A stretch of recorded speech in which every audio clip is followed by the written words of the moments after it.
Hello missy, welcome back to my channel.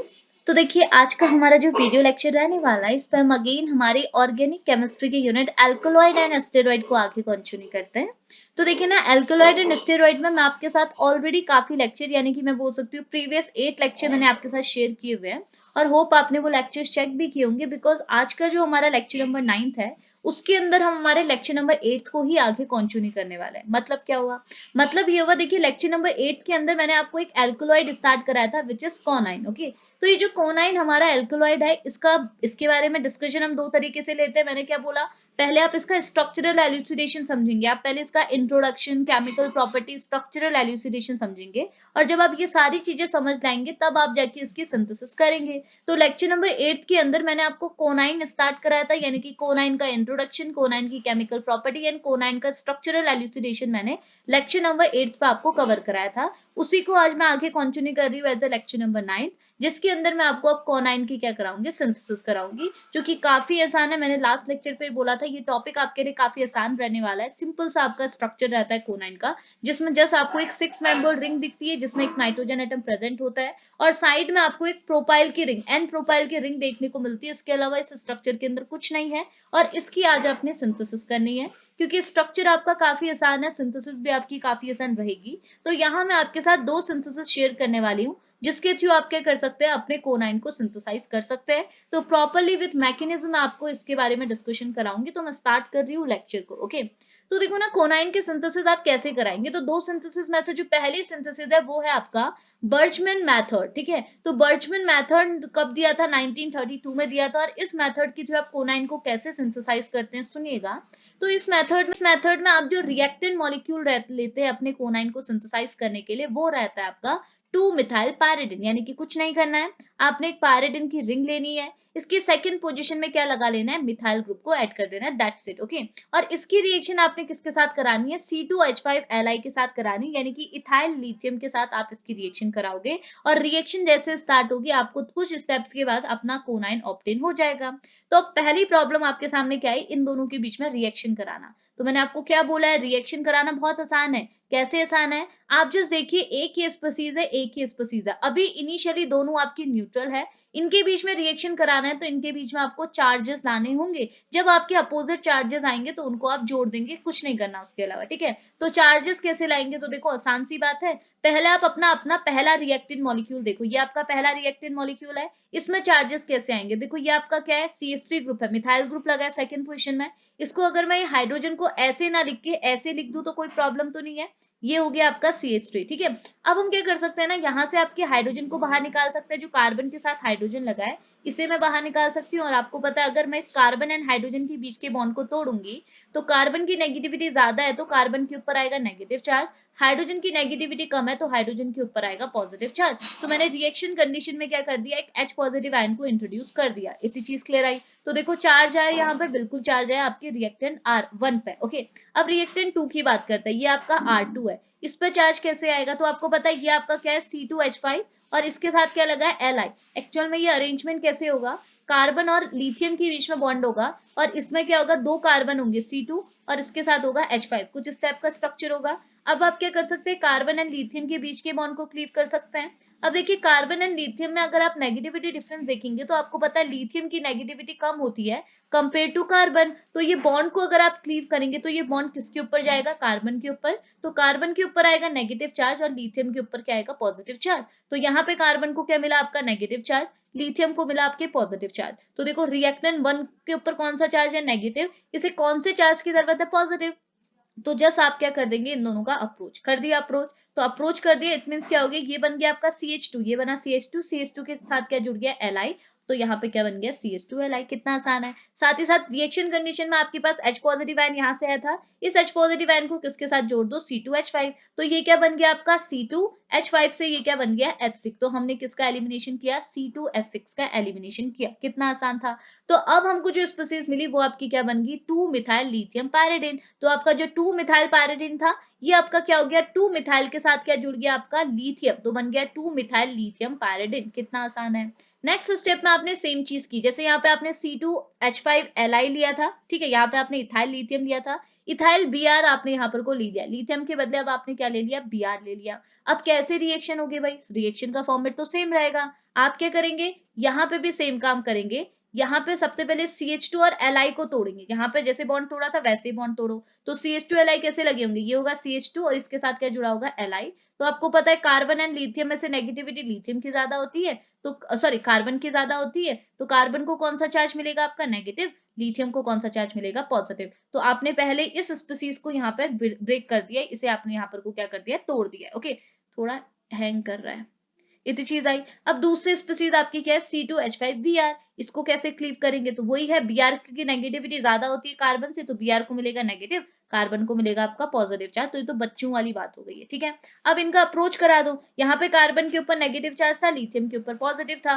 Lithium positive है तो ये अप्रोच करेगा Br नेगेटिव से, कार्बन पॉजिटिव तो ये अप्रोच करेगा कार्बन नेगेटिव से। तो अप्रोच करेंगे तो क्या होगा, CH2 के साथ क्या जुड़ जाएगा, C2H5, और लिथियम के साथ जुड़ जाएगा Br। तो हमने किसका एलिमिनेशन किया, LiBr का। और CH2 के साथ क्या जुड़ गया आपका, C2H5। C2H5 को अगर मैं छोड़ू तो ये CH2 यहाँ से आएगा, इसके साथ आपका अगेन CH2 आएगा और आपका क्या आ जाएगा, CH3। क्लियर हुआ। तो कुछ इस टाइप की स्पीसीज आई, CH2 CH2 CH3, C2H5 को मैं ऐसा ही तो लिख सकती हूँ। तो ये स्पीसीज क्या होगी, CH2 CH2 CH3, इतनी सी बात है। क्लियर हुआ।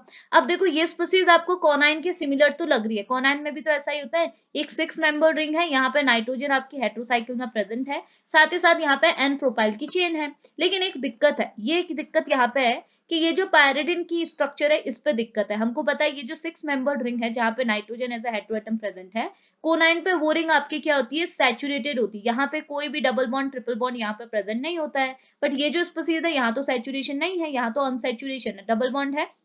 ये स्पीसीज आपकी क्या है, अनसैचुरेटेड है, और हमको क्या चाहिए, सैचुरेट। तो आपको पता है अनसैचुरेट स्पीसीज को सैचुरेट वन में कन्वर्ट करने के लिए हम क्या करते हैं, रिडक्शन। क्योंकि मैंने हमेशा बोला आपको, रिडक्शन मतलब क्या होता है, सैचुरेशन। जब भी आपको सैचुरेट स्पीसीज बनानी हो, जब भी आपको डबल बॉन्ड या फिर ट्रिपल बॉन्ड को सिंगल बॉन्ड में कन्वर्ट करना हो, तो आप क्या कीजिएगा, सैचुरेशन। सैचुरेशन मतलब रिडक्शन आपने करना है। तो यहाँ जब आपने रिडक्शन किया, अब रिडक्शन में आपने क्या किया, 3 मोल H2 को ऑब्जॉर्व किया। 3 मोल H2 को कैसे ऑब्जॉर्व किया, देखिए मैं बॉन्ड तोड़ के आपको दिखा देती हूँ, इसको मैंने क्लीव किया, वैसे तो आपको पता ही होगा। अगर मैं बॉन्ड को ऐसे लगा दूं, देखो ये आपका अनसैचुरेटेड डबल बॉन्ड है, इसे सिंगल में कन्वर्ट करना है, तो क्या होगा, पहले आप इस बॉन्ड को तोड़ेंगे, ये बॉन्ड टूटेगा, तो आपको पता है इन दोनों बॉन्ड को तोड़ के, ये बॉन्ड को तोड़ के यहाँ पे आप एक हाइड्रोजन जोड़ोगे, एक हाइड्रोजन यहाँ पे जोड़ोगे, तो हमने 1 मोल हाइड्रोजन यहाँ पे यूज किया, और ये रिंग आपकी क्या होगी, ये वाला पोर्शन आपका क्या हो गया, अनसैचुरेट से सैचुरेट हो गया।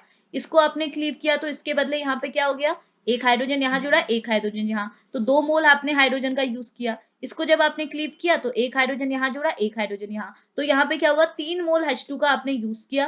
3 मोल H2 से क्या हुआ, आपके 3 डबल बॉन्ड सिंगल में कन्वर्ट हो गए। तो अगर ये डबल बॉन्ड सिंगल में कन्वर्ट हो जाते हैं बाय रिडक्शन, रिडक्शन भी किसके प्रेजेंस में किया है, Na और इथेनॉल के प्रेजेंस में, 3 H2 का अब्जॉर्प्शन किया, तो ये स्पीसीज किस में कन्वर्ट हो गई, 2N फिनाइल पैरिडीन से ये कन्वर्ट हो गया आपकी कोनाइन में। तो देखो स्पीसीज मिल गई, तो यही चीज तो हमने ऑब्टेन करना था। तो देखो कितनी आसान से सिंथेसिस थी। सबसे पहले 2 मिथाइल पैरिडीन लिया, रिएक्शन कराई C2H5Li से, रिएक्शन समझ में आ गई कैसे की। अगेन ये जो C2H5Li था, अब हमने इसे कैसे कर दिया, C2H5Br, तो हमको ये स्पीसीज मिल गई। अब ये प्रोडक्ट में कैसे कन्वर्ट होगी, रिडक्शन, बिकॉज डिफरेंस किसका है, प्रोडक्ट और इसमें रिडक्शन का, यानी कि यहाँ पे आपको अनसैचुरेशन मिल रहा है, यहाँ पे अनसैचुरेशन नहीं है। तो अनसैचुरेट स्पीसीज को सैचुरेट में कन्वर्ट करने के लिए आपने सिंपली क्या किया, रिडक्शन, और आपको फाइनली अपनी स्पीसीज कोनाइन ऑब्टेन हो गई। क्लियर हुआ। तो बस यही तो करना था, ये थी आपकी पहली सिंथेसिस, जिसे हमने क्या बोला था, बर्जमैन मेथड बोला था, बर्जमैन सिंथेसिस बोला था, जिसे 1932 में गिवन किया गया था। ठीक है, अब ये एक तो पहली सिंथेसिस हुई। अब बात करते हैं दूसरी सिंथेसिस।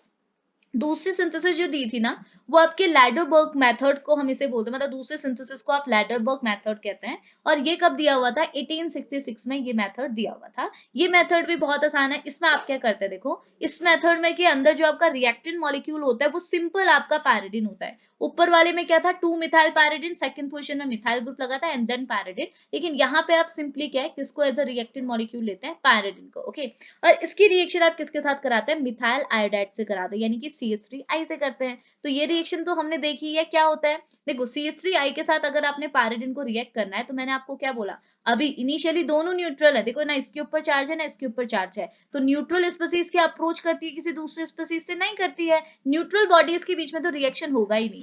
रिएक्शन कब होगी, जब चार्जेस आएंगे, तो यहाँ भी चार्ज लाना है यहाँ भी चार्ज लाना है, तो क्या होगा, तो सबसे पहले हम क्या कर रहे हैं, जो आपका मिथाइल आयोडाइड है इसे मैं क्लीव कर रही हूँ, ये एक्चुअल में लिखा कैसे जाएगा, CH3 और कार्बन के साथ क्या जुड़ेगा, I।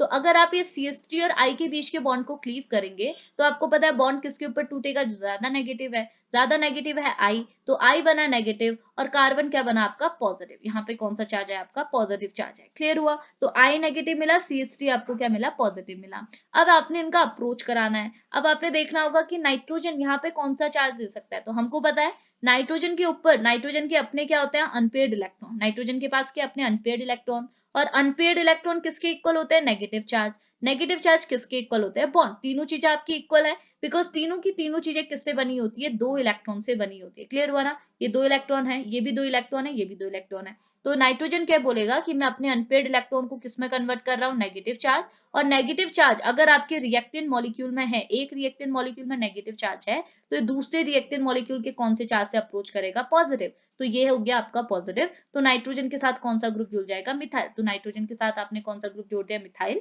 और आपको पता है नाइट्रोजन के ऊपर जो नाइट्रोजन ने ये नेगेटिव चार्ज, ये जो बॉन्ड बनाया वो अपने इलेक्ट्रॉन को डोनेट करके बनाया है, नाइट्रोजन ने अपने किन का यूज किया, अनपेयर्ड इलेक्ट्रॉन का यूज किया है, तो अनपेयर्ड इलेक्ट्रॉन का यूज करने की वजह से नाइट्रोजन के ऊपर क्या हो जाएगी, इलेक्ट्रॉन की डेफिशिएंसी, जिसकी वजह से नाइट्रोजन के ऊपर अब कौन सा चार्ज आ जाएगा, पॉजिटिव, तो नाइट्रोजन के ऊपर लग गया पॉजिटिव चार्ज, और इसका अप्रोच करते हुए कौन आ गया, नेगेटिव एटम, यानी कि I नेगेटिव आ गया, जिसकी वजह से हमको एक सॉल्ट का फॉर्मेशन हो गया, जिसे हम बोलते हैं N methyl pyridinium ammonium iodide salt. तो हमको ये आयोडाइड सॉल्ट का फॉर्मेशन देखने को मिला, आसान था, बहुत आसान था, ठीक है।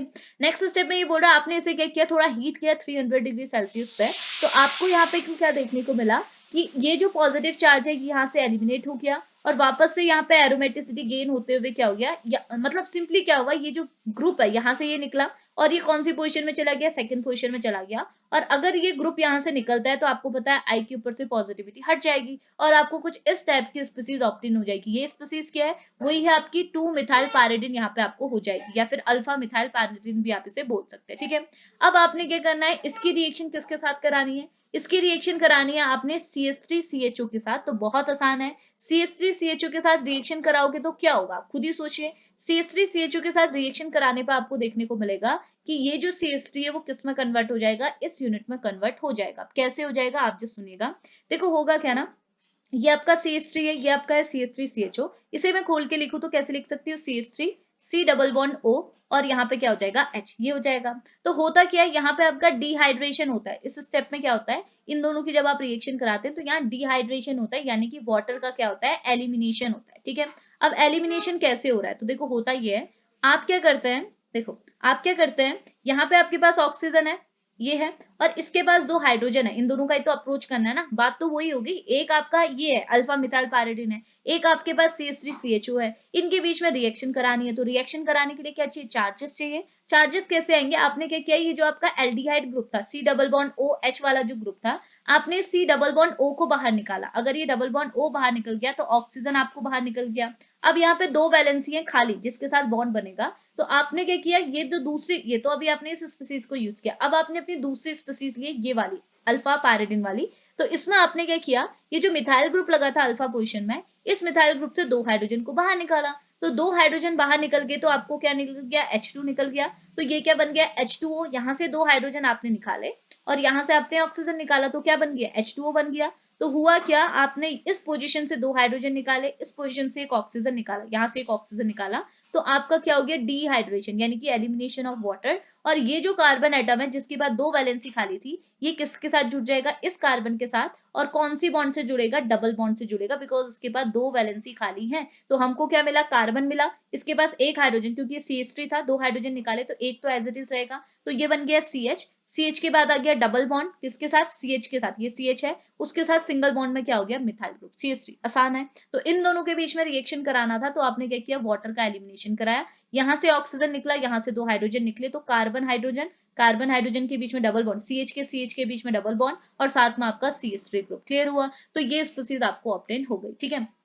अब ये स्पीसीज को आप अपने प्रोडक्ट में कैसे कन्वर्ट करेंगे, कोनाइन में से कैसे कन्वर्ट करेंगे, तो आपको देखने को मिल रहा है ये स्पीसीज कोनाइन के बिल्कुल सिमिलर है। डिफरेंस कहाँ है, आपके अनसेचुरेशन का। ये स्पीसीज आपकी अनसेचुरेटेड है और यहाँ पे भी आपको अनसेचुरेशन देखने को मिल रहा है। तो अगेन आपने क्या किया, अनसेचुरेशन को सैचुरेशन में कन्वर्ट करने के लिए हम क्या करते हैं, रिडक्शन करते हैं। तो यहाँ पे भी हमने रिडक्शन किया, लेकिन यहाँ पे जैसे ऊपर हमारे 3 मोल H2 का यूज हुआ था, यहाँ पे हमारे 4 मोल H2 का यूज होगा। क्यों होगा, बिकॉज 1 मोल, देखो 3 मोल तो यहाँ गई, ये 3 बॉन्ड यहाँ पे हैं, तो 1 मोल H2 यहाँ गया, 1 मोल H2 यहाँ गया, 1 मोल H2 यहाँ गया, तो 3 मोल H2 तो यहाँ यूज हो गए। चौथा कहाँ यूज हुआ, यहाँ पे। चौथा मोल H2 कहाँ यूज होगा, यहाँ पे होगा, जिसकी वजह से क्या होता है, 4 मोल H2 का हमने यूज किया और 4 डबल बॉन्ड को सिंगल बॉन्ड में कन्वर्ट कर दिया। तो ये जो स्पीसीज हमको ऑब्टेन हुई थी, अब ये किस में कन्वर्ट हो गई, कोनाइन में कन्वर्ट हो गई। यानी कि यहाँ भी आपका सैचुरेशन आ गया और यहाँ भी आपका सैचुरेशन, ये भी CH2 CH2 CH3 यानी कि N प्रोपाइल ग्रुप में ये भी कन्वर्ट हो गए। बस हमको क्या मिल गया, हमारा प्रोडक्ट कोनाइन मिल गया। तो कितनी आसान सी सिंथेसिस थी। तो बस ये दोनों सिंथेसिस आपने लिखनी है, किसके अंदर, कोनाइन के अंदर।